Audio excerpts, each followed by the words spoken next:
السلام عليكم ورحمة الله وبركاته، أسعد الله أوقاتكم بكل خير. أخوكم أبو رياض.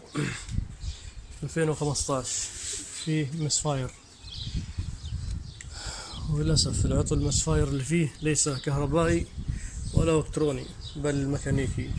اتضح أنه عندنا المشكلة من البنك رقم 6، وصراحة نحتاج إلى فحص ميكانيكي أدق.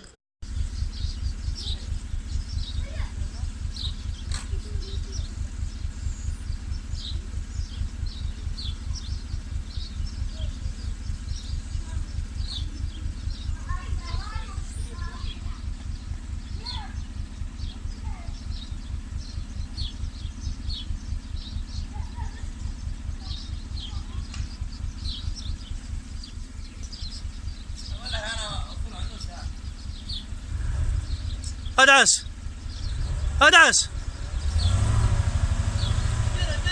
ادعس.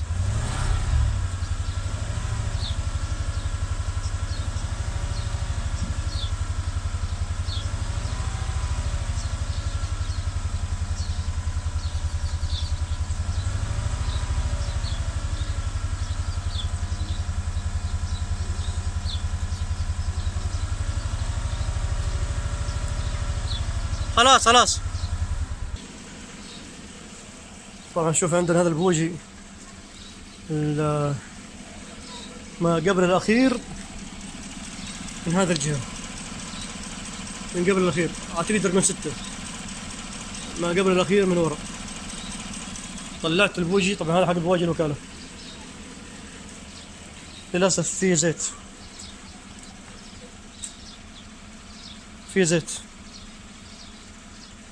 البوجي لزج.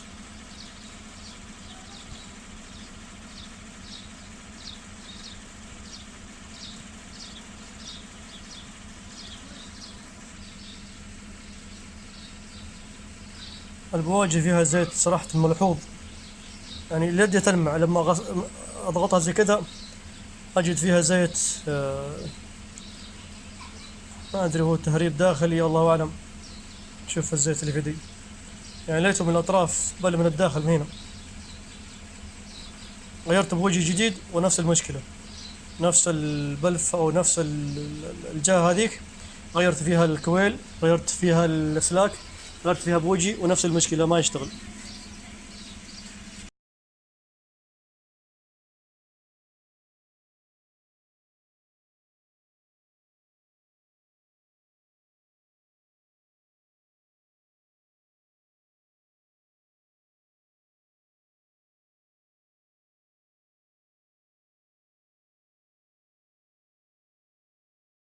تحديد المشكلة تكون انه من نفس البلف او يكون من نفس السرندل من اسفل. عشان تفحص وتحدد نفس المشكلة عندك اخذ الحلين، انك تفك غطاء البلوف، تبين اذا معك البلوف البلف شغال ام لا، لانه اذا كان البلف قافل راح تشوف جميع البلوف السرندلات او البنوك تتحرك البلف حقها وتلاقي البلف رقم 6 واقف.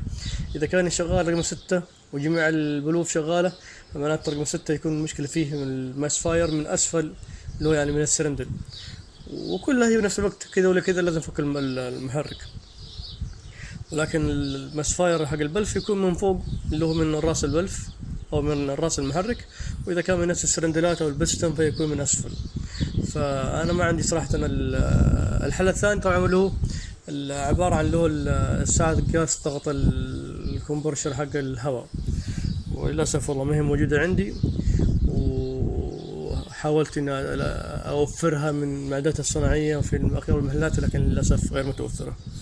فغطى البلوف عشان افكه صعب جدا لان السياره لسه جديده، فراح ان شاء الله يفحصها عن طريق الوكاله او يدخلها الوكاله على ان شاء الله انه يشملها الضمان.